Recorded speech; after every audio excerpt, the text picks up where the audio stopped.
Weaponeer here, and this time we're not going to do a review.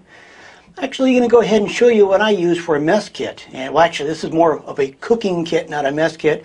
My mess kit actually is a military mess kit, which is just used for eating. It's your typical eating utensils, and you got to, basically, it's 2 pans for eating. And the only thing is that I swapped out the some of the utensils in there, and I added one of these. This is a spork, and I actually have 3 of these. This is the only titanium one that I have. All the other ones are plastic, and the reason why I keep several of them is because, number one, you got preparation as well as eating. So if you have more than one person, you can go ahead and use one for the other person, or you can use it for cooking, whichever you need most. I really like this one right here. This is the Light My Fire Titanium, and this is really super light. I really like it. Highly recommend them. They're really nice. As far as what I use to cook with, now this right here is what I use to cook with, and this is all self-contained, as you can see.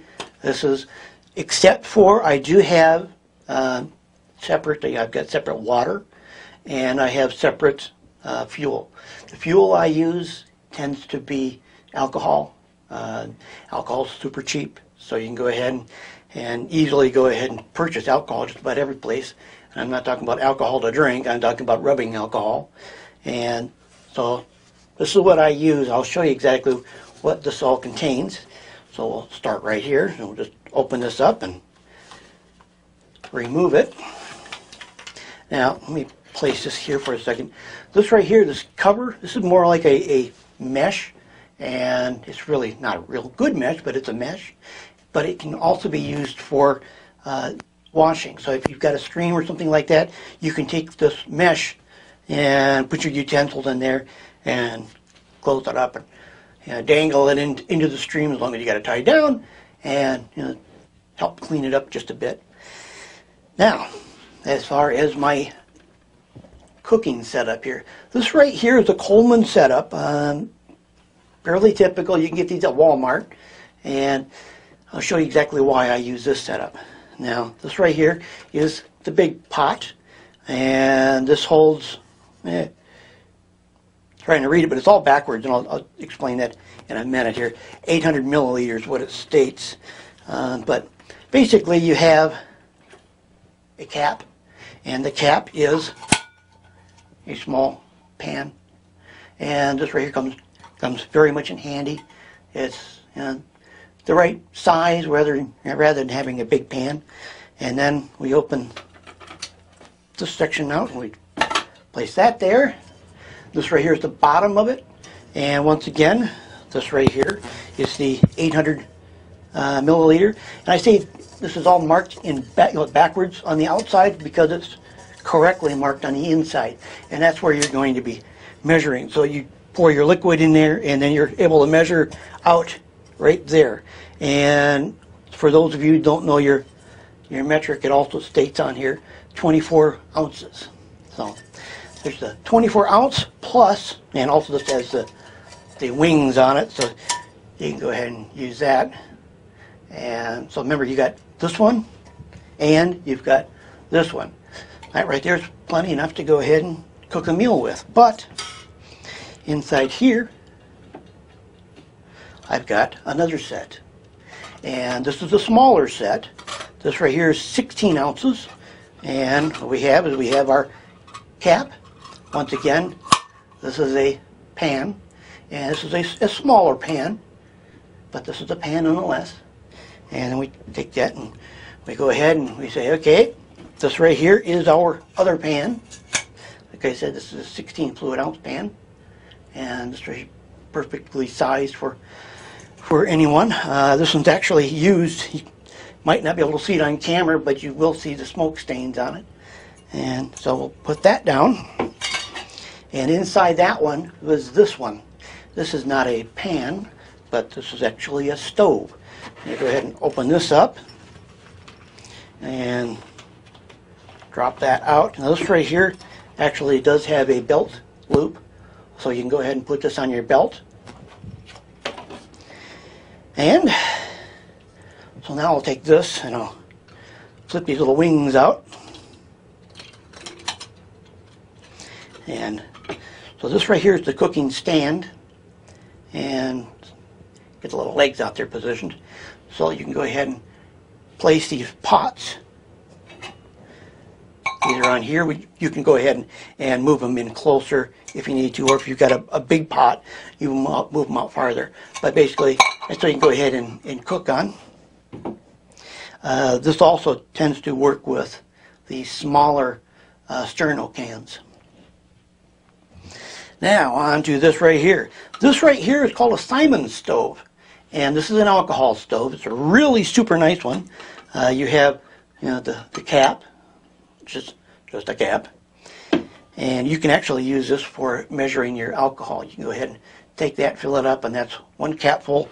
Pour it in there, and that capful is easily good enough to go ahead and bring food to a boil, and probably more. But basically, this is it's got a double thickness wall on here, and it has holes along the outside, and it's open on the bottom.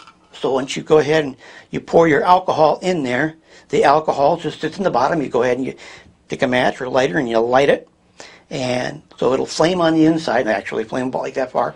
And when the alcohol starts to boil, what happens is the alcohol that's on the bottom starts to turn into a gas, and that goes ahead and vaporizes between the wall, which comes up, and then it starts having the alcohol gas come along the top, which it gets ignited from the inside. And then so you've got the alcohol burner, which is right here going out like this. Then you have basically a small burner in the middle. Once it starts burning out here, the one in the center here basically goes out, and that's mainly because it just doesn't have enough oxygen. So at that point, this right here is very efficient. But this is it's called a Simon stove. I've never seen one in the U.S. I picked this one up in Australia when I was there camping. I really like this stove. This is a really nice stove. And that's basically what I use. I mean, I've got the stove, I've got the little support for the pots, and all of this fit in that one little bag, which is, it's one heck of a nice small little compartment. Obviously the stove sits there and it's easy enough, and then when you put it out, you just put the cap on it. So to pack it all up, it's easy. You just go ahead and you close the little legs on here, and then we set that aside for a second, grab the carrier case for that, and just zip that shut. And we take the smaller one, and we take the handkerchief, which is just basically used for cleaning, but it's also used to, well, actually I don't even put that, the stove just goes right in the middle of that without taking any handkerchief. I almost forgot. See, and then this right here, we close that, we take the lid, and the lid goes on top of that. Oops. And then we take the big stove, well, the big pot, and that's where this comes in handy. This is just basically, well, I use it, you wet it down and use it for cleaning your pots, but basically what it's for, it's so it doesn't rattle. You go ahead and you drop down the other stove in here, or the other pan, I should say, and then we put the cap on that, like that, and then like that, and like that, and then it's all self-contained. So that way I've got my pans and my stove all in one unit. All this right here goes into one bag. I have one bag that holds the stove, holds an Nalgene full of water, and that's enough water to go ahead and cook several meals. The meals that I use are your basic freeze-dried meals. So I've got one Maxpedition case that holds a whole bunch of meals, and as well as the stove and silverware. So everything is self-contained. All I need to do is grab it and go. The one bag right there contains all the food. It's always ready, always prepared, just in case you need to go ahead and take a trip and you want to go ahead and make sure you just have food available. You can just go ahead and take that, drop it in the car, and you're done. You don't have to go ahead and tear through the cupboards, which is a really good idea if you're going to go on a long trip. You don't know, especially if it's out in the woods or something like that. You can go ahead and take that one, and you got everything you need to go ahead and keep yourself from getting hungry. So there you go. This is what I use. And like I said, this is just a Coleman setup right here. This is not an expensive pan set. But the stove right there, I don't know where you get them in the U.S. I've not seen them. I do need to go ahead and take a look, see if I can research the Simon stove name. It's out there someplace. But that right there was purchased, like I said, in Australia. And I do like it a lot, but you can make one of those very simply out of a pop can. So take a look at other YouTube videos on how to make a alcohol stove, and you're going to be right on the way to having the same thing that I have. There you go. Basically, I did this to go ahead and show you exactly what I use and give you ideas. And what I would like to see is a video response from people to see what they have. And by seeing what they have, you can see what I have, what other people have, and that spurs ideas for other people to go ahead and put something together. And that's what it's all about, is putting something together so you have something. If you're not having something right now, by seeing these videos, maybe you're going to go ahead and think, maybe I should go ahead and set something up. And if you do, like I said, it was very inexpensive to set this up. The pan set was cheap.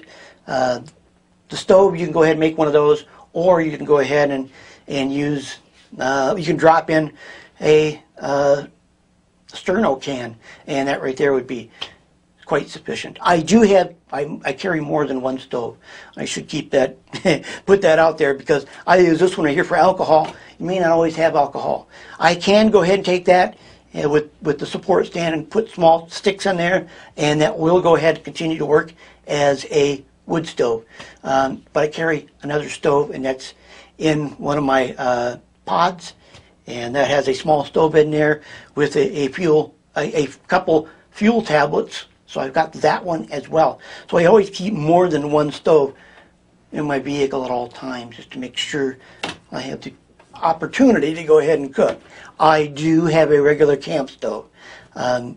Actually, I'm quite good at using that camp stove, because rather than using my stove, I got my camp stove set up on top of my stove. And that's to get used to using it. And I've actually used it for 8 months now. And so it's worked quite well. No wear and tear on the stove. It takes the small propane bottles, and I've had no problem with those. They last a lot longer than I thought. So you can go ahead and use one of those on your stove, cook for a while, find out how long one of those bottles works, and then you can go ahead and say, okay, the only thing I need is 2 bottles, rather than carrying along a pack of 6 or something like that. There you go. I'm Weapon Air. If you have any comments or questions, leave it below. Don't forget to subscribe. Don't forget to rate my videos. I'll catch you in the next one.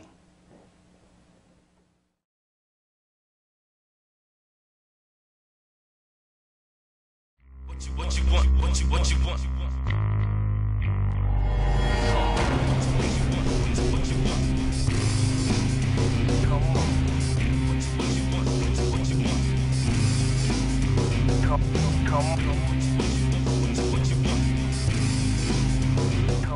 One last tip, you might not want to go ahead and use the Japanese water.